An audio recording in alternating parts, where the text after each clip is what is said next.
mind just sort of giving us a breakdown of what your thoughts are on this weekend's fight? This was a fight when it first was announced. I was a little disappointed. I wanted the bigger Charlo, but in hindsight, looking back on just looking at both of these guys and breaking it down, I've gotten more and more excited about the fight. I am still excited about the fight, and I think Mel does a lot of things. Jermell does a lot of things that can frustrate Canelo. He's got a great jab. He's got good feet. He can move in and out well. He's got respectable power at 54. Let's see what happens if he carries it to 68. But a lot of the things that frustrate Canelo, guys who have good jabs. Think about the Triple G fight. Think about the Bivol fight. Think about Floyd Mayweather. Those tend to give him trouble, and Jermell's an excellent jab. He's got a good right hand. He's got a good left hook. Fundamentally, Jermell does everything well. He's a prototypical boxer puncher. So I think he's got a lot of things that could frustrate Canelo. But we got weight classes for a reason. 2 weight classes is a lot, and Canelo's Canelo. Do you feel that, I mean, speaking of weight classes, you look at the size, and you wouldn't really tell that there was 2 weight classes between the two of them. Mel is naturally larger, but he is coming off of a 16-month layoff. He did have the injury. There are some disadvantages listed there on his side. Like how much, I guess, like how does Jermell win at this point? Yeah, I mean, when it comes to the size, like a lot of people, especially when they first were together, it's like, wow, it's like Jermell's taller. It's like, yeah, we know that. Canelo's shorter than I am. He's not a big guy, but he's very thick. Yeah. He's got thick hips, thick ankles, thick wrists, thick neck. Jermell's waist is like this. Like he's got very broad shoulders. He's got long arms, and he's taller. But don't get it twisted. Canelo's the bigger man. You know, he's got that muscle maturity and density of he was a 54-pounder or 2 at one time, but he's grown into 168. If you saw him today, he's cutting weight. Canelo's not just walking on the scale at a 68-pounder. He's cutting weight to make the weight. But yeah, I mean, Jermell, I think if he fights a disciplined fight, he can win the fight. He's got to bank rounds. One of the things that I think you can take from the Bivol fight is Bivol was so successful because he never committed. He stayed on the outside. He stayed long. He kept busy with that lead hand. When he did have Canelo in trouble along the ropes, he didn't jump all over him. He still stayed long. If Jermell can bring his discipline with him each and every round, use his vaunted skills and that good lead hand, he could have a lot of success. And that would be the way that I think he would win this fight, is not over-committing and falling into the traps that Canelo fights, that Canelo sets, because Canelo wants to counter with big power, and he's very explosive, eye-catching punches. And, so I think if he stays long, stays on the outside, uses discipline, he can win this fight. In your opinion, is Canelo declining at this stage? Obviously, after the Bivol fight, there was that debate, whether or not are we witnessing Canelo finally aging? Is Father Time catching up to him? What is it? But what's your thoughts on that? Well, chronologically, I mean, there's really no question. He's 33, so he's definitely on the other side of his prime. And he's not just 33, because as you know, how long have you been fighting, right?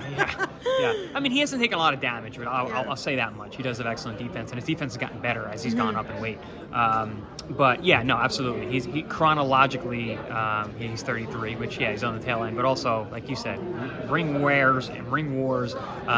He's a little long in the tooth in terms of that sense. Turning pro at 15 is no joke. But I don't know. It's hard to say. Because he had such an amazing run when he had.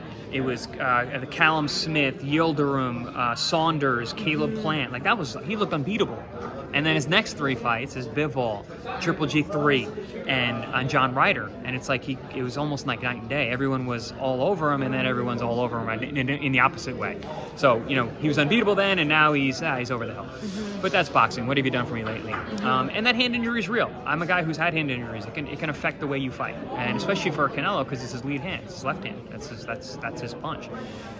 So it's kind of hard to say in terms of if he's over the hill. And I know it's a strong wording, but I think we're gonna see Saturday. I definitely think we're gonna see Saturday. I mean, for sure, because even though Mel is the same age, he's fresher. Yeah.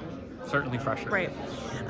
Also, I wanted to ask you about what was going on online. I caught a glimpse of something you wrote about the DAZN broadcast, Conor wrote about not having a reason behind you not being a part of the broadcast. Did you want to comment on that?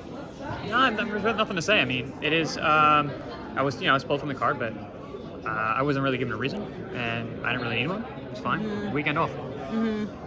Yeah, because I know he wrote something about like, hey, I wasn't a part of it. I don't know. Obviously, social media must have taken. I never said he was. I have no idea if he was. Eddie said he had nothing to do with it either, so not really sure. Okay. Lastly, just out of curiosity, Terence Crawford has said that he would move up 2 weight classes himself to face Canelo Alvarez. Three weight classes. Or 3, I'm sorry, 3 weight classes. Yeah. You're right. Well, I guess he's still on the fence of whether or not he's going to be at 154 next or not. Probably will. Probably, yeah. He's probably going to fight the rematch with Spence at 54. I would think. Yeah. Just opinion on that? It's possible. It's honestly, it's possible. I wouldn't be that surprised. We talked about going for the money.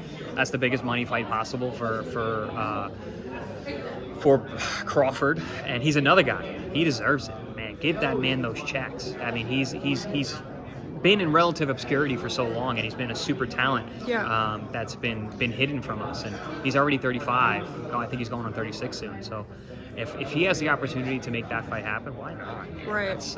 And it's not a wild fight to think about that he could actually be competitive, because there are things that he can do that are very, very special.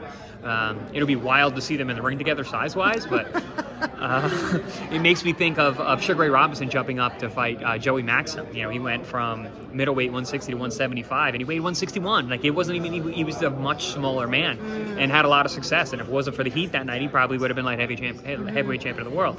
But yeah, I mean, it's. Do you give Terence a chance to win against Canelo? Okay.